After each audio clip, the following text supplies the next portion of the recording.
Je suis en compagnie de notre chroniqueur jeux et société, Gabriel Richard. Salut! Bonjour. Gabriel, tu vas nous parler de sport électronique que l'on nomme e-sports. Exact. Aujourd'hui, on va s'intéresser au phénomène social du sport électronique. Et toi, tu es un passionné de e-sports.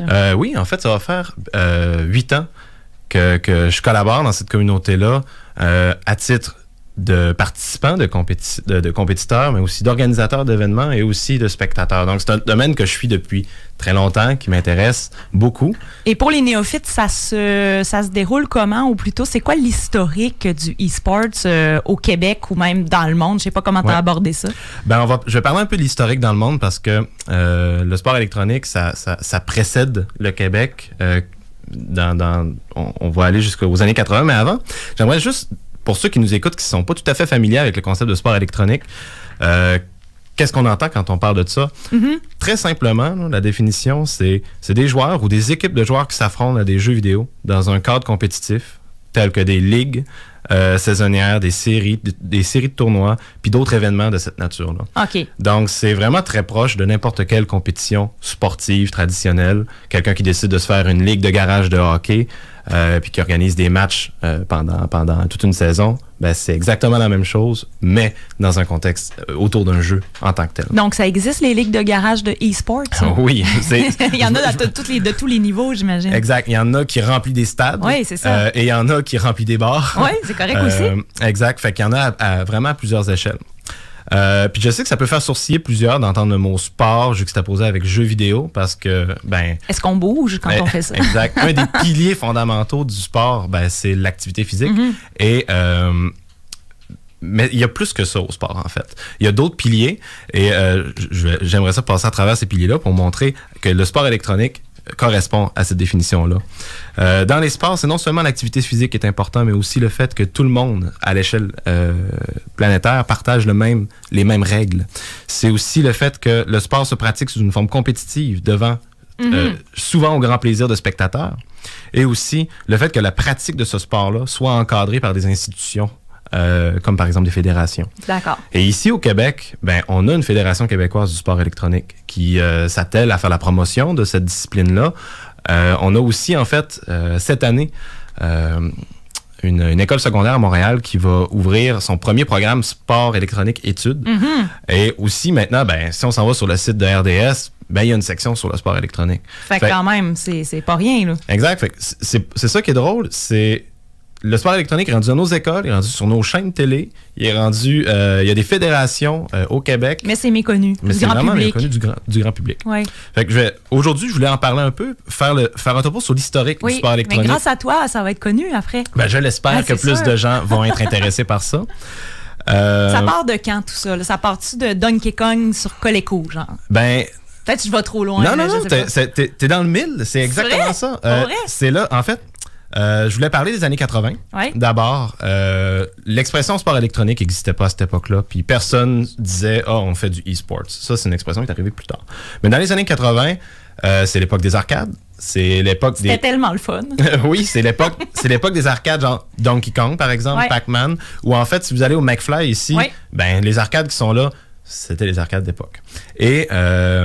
c'était pas donc des arcades compétitives, c'est-à-dire c'était pas un joueur contre un autre ou une équipe de joueurs contre une équipe d'un autre. Généralement, c'était toi contre le jeu lui-même et t'avais un score. Fait que c'était une course au meilleur score. Fait que ça prenait une drôle de tournure, ces compétitions-là, parce qu'il y en avait. Dans les années 80, en fait, il y a eu l'organisation Twin Galaxies qui a été fondée aux États-Unis. C'était essentiellement le livre Guinness des records, mais pour les jeux d'arcade. Fait que t'avais les scores comme des meilleurs. Exact. À chaque jeu. Qui colligeait, qui s'assurait de faire un bon listing, de savoir c'est qui les vrais champions. Et en fait, à cette époque-là, c'était un peu bizarre parce que, ben, comment tu faisais pour soumettre ton score? Ben, il n'y avait pas l'Internet. Non. Fait que, généralement, ce que les gens faisaient quand c'était un score sérieux, ils se prenaient une caméra vidéo, ils se filmaient. La grosse caméra vidéo. Puis ils envoyaient la cassette par la poste aux officiels de Twin Galaxies. Oh, c'est cute. Puis pour qu'ils reviewent ça. Puis si c'était un score qui était vraiment important, là, c'était sérieux, là, par exemple un score international, ben là, ils reviewaient la cassette vidéo pour s'assurer qu'il n'y avait pas de montage ou de trucage. Ensuite, même si c'était exceptionnel comme performance, parfois, ils demandaient même d'avoir un officiel? Un officiel, la carte, un témoin sur place, oui, mais aussi la carte de la borne arcade pour s'assurer qu'elle n'a pas été trafiquée. Donc, c'était quand même du sérieux dans les époques. Okay. Mais on est loin des événements qui rassemblent des foules dans des stades là, dans les années 80. Ça, c'est quand même assez niche.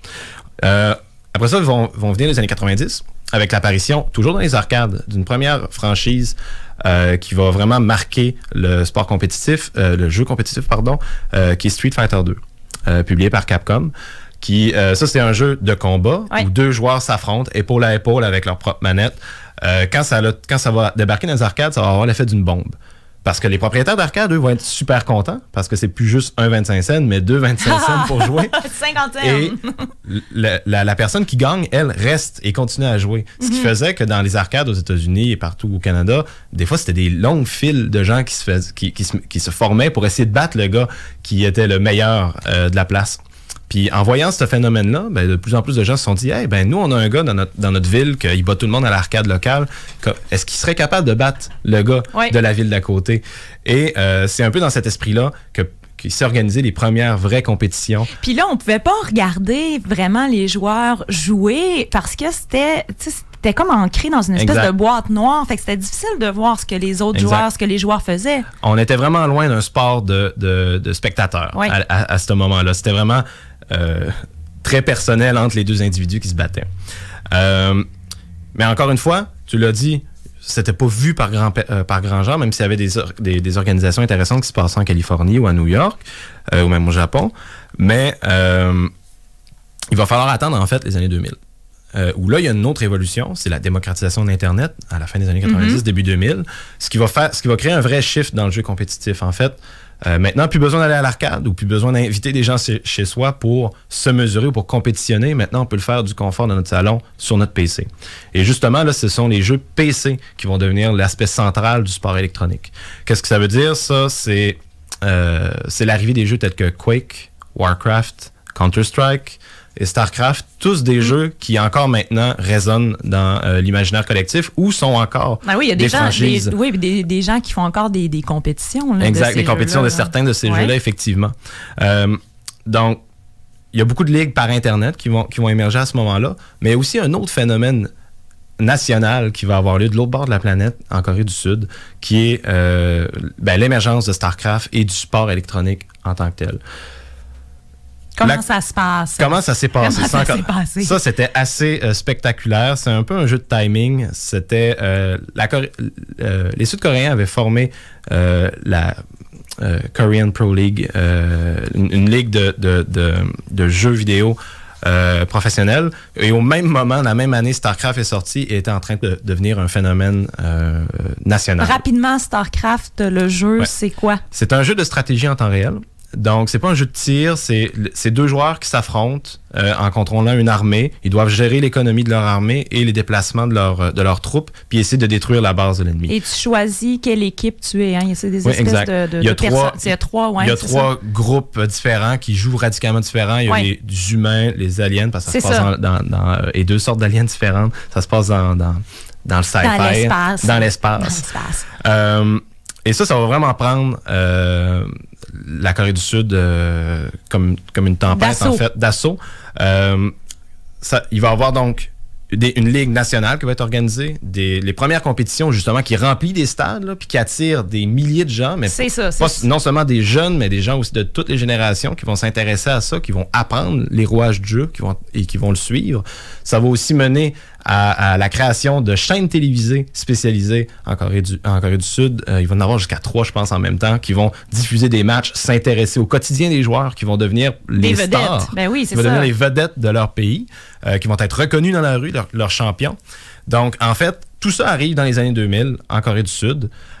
Pendant ce temps-là, comme j'ai dit, ailleurs en Occident, on est au premier balbutiement, mais tout le monde surveille ça avec intérêt, font comme hey, c'est vraiment intéressant. Et en fait, le modèle sud-coréen va devenir un modèle qui va se répéter partout en Europe, en Amérique du Nord. Et ça pour plusieurs autres jeux. Pour plein d'autres jeux. Parce que là, il y en a des compétitions sur toutes sortes, c'est ça, pour toutes sortes de jeux différents. Exact. Des jeux de tir, des jeux de stratégie. Des jeux de course. Des jeux de course et des jeux de sport aussi. Il y a des compétitions de jeux de soccer, de jeux de hockey, des jeux de cartes électroniques aussi. C'est comme l'entre-deux entre le sport de salon puis vraiment jouer, tu sais, comme au tennis, mettons. Là, l'entre-deux, ce serait le e-sport. Exact. Et ensuite, 20 les années 2010, la décennie dans laquelle on est, où c'est en fait, je pense, la dernière grande révolution de ce domaine-là, parce que là, maintenant, c'est là que l'industrie du e-sport a éclaté, vraiment a explosé, est devenue énorme. Toutes les compagnies de jeux vidéo s'intéressent maintenant à ce phénomène-là, veulent investir, veulent sponsoriser, veulent produire des jeux qui vont plaire aux joueurs du sport électronique.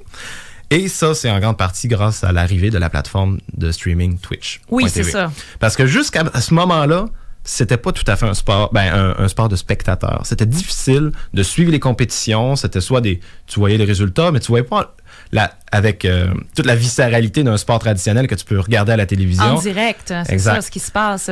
Sinon, j'imagine qu'on se réunissait dans des salles avec des projecteurs. Exact. Donc, c'était juste moins accessible. Ouais. Mais avec Twitch, là, maintenant, c'est devenu ultra accessible. Ça s'est démocratisé. Tout le monde qui sont intéressés par la culture du jeu vidéo ou les jeux vidéo en général et qui allaient sur ce site-là ont vu ces grandes compétitions-là qui sont maintenant rendues aussi professionnel pour les plus grosses compétitions que les diffusions de n'importe quelle grande chaîne spécialisée au sport. Donc, c'est vraiment comme le RDS du jeu vidéo. Exactement. Twitch, donc, pour celles et ceux qui ne connaissaient pas, donc, vous syntonisez, en tout cas, vous allez sur Twitch et vous pouvez voir des gens jouer en direct. Exact. Et, donc, on parlait de l'échelle du sport électronique. Moi, l'an dernier, j'étais allé en automne 2018 à Montréal pour participer à une compétition de Street Fighter dans le cadre du DreamHack, qui est une longue série de LAN party où tout le monde apporte leur ordinateur pour quelques jours. Mais ça, c'est tellement rendu gros cet événement-là que ça se passe dans le stade olympique de Montréal. Et c'est vraiment une ambiance qui est particulière parce que moi, je dis que j'ai participé à Street Fighter, parfait, mais il y avait une dizaine d'autres jeux pour lesquels il y avait des compétitions. Et pour tous ces jeux-là, il y avait des centaines de participants internationaux. Des gros noms que moi je connais, que je suis, dont j'ai pu serrer la main, et pour certains même contre qui j'ai pu jouer. Donc c'est à Montréal que ça s'est passé. Donc c'est pour dire que c'est rendu très près de chez nous. Et à Québec, qu'est-ce qui se passe? À Québec, il y a quelques communautés ici et là. Je me plais à croire que je fais ma part moi-même en organisant une série de tournois qui ont lieu aux 3 mois. Qui s'appelle Vendredi Respect. Plug-nous ça, c'est le temps. Là. C'est aux 3 mois, ça se passe au Level OP. Bon. On se concentre sur des jeux qui sont plus des jeux de combat. Les plus populaires du moment à l'heure actuelle, c'est la série Smash Ultimate. Le dernier, on était une 50aine au Level OP. Mais là, avec cette chronique, on va être des centaines. Ça non, mais va venez. Être fou raide, braque. Level OP qui est situé sur Saint-Joseph. Exact. Et qui est un bar e-sports. Qui est un bar, donc quand on rentre là, non seulement on peut jouer effectivement aux jeux qui sont là, mais il y a aussi des télévisions qui diffusent des streamers ou des compétitions. Parfois même, quand il y a des compétitions majeures de certains jeux, j'appelle les amis, on s'en va au Level OP, puis on leur demande « Hey, pourriez-vous le mettre à la télé, s'il vous plaît? » On s'est le temps de le suivre, puis on passe la soirée là. Wow, OK, donc, c'est super. Pour les gens qui voudraient assister justement à ton prochain tournoi organisé, le nom de la ligue, est-ce que c'est sur Facebook ou comment on peut faire pour, mettons, recevoir l'infolettre, genre? Ce que je vais faire, c'est, jusqu'à présent, c'était des événements Facebook et des serveurs privés, mais... je suis en train de rendre ça progressivement public. Je vais créer une page Facebook en bonne et due forme pour cette ligue-là des Vendredis Respect. Pour Éventuellement. Éventuellement. Et je vais en fait l'ajouter au lien de la chronique, si vous me permettez. Tout à fait. Nous mettrons le lien sur nos réseaux sociaux. Mais par contre, et là, je suis pas venu ici juste pour parler des activités que moi je fais la promotion. Il y a aussi des groupes importants ici dans la ville de Québec. Je pense qu'on approche de la fin de la chronique. Oui. Mais je vais quand même... Éventuellement. Mais ce sera le sujet d'une chronique future de c'est quoi les organisations qui se passent à Québec pour le sport électronique, parce qu'il y en a beaucoup. Il y en a qui ont une très longue histoire. Moi, je pense notamment à Québec Smash, qui ont leur pôle d'opération à l'Université Laval et qui attire à toutes les semaines entre 60 et 70 joueurs Okay. à chacun de leurs tournois. C'est énorme pour la ville de Québec. Et aussi, je peux pas passer sous silence la performance de la fin de l'année 2018 de l'équipe du Rouge et Or de sport électronique à la compétition Heroes of the Dorm, qui ont été les grands champions. C'est une compétition Bravo. à l'échelle nord-américaine. Du jeu Heroes of the Storms, ben, on a donc des champions ici dans la ville de Québec. Je savais pas qu'il y avait une équipe du Rouge et Or en e-sport. Exact. C'est Ben, bien hot. Il y a vraiment peu de gens qui le sachent et il se passe vraiment des choses intéressantes. Et le grand prix de ce tournoi-là, en fait, c'était les frais de scolarité payés jusqu'à la fin. Donc, c'est vraiment un prix super intéressant et positif aussi comme message que ça envoie. Donc c'est super intéressant à suivre. Ben, Colin, merci beaucoup de nous avoir fait cette historique du e-sports. Gabriel Richard, merci. On se retrouve dans 2 semaines pour une nouvelle chronique Jeux et société. Et c'est ainsi que se termine notre émission Québec Réveil. Je vous souhaite une excellente journée. On se retrouve demain à 7h30. Bye bye. Salut, moi c'est Josaphat. Bye bye. Et moi c'est Alex. Es-tu un passionné de cinéma? Je sais pas, mais moi j'ai vraiment adoré le film que j'ai vu hier soir. Tu veux savoir ce que j'en pense? Ah, la belle époque. C'est quoi les nouveaux films qui vont sortir? Eh, attends, tu te cherches pas un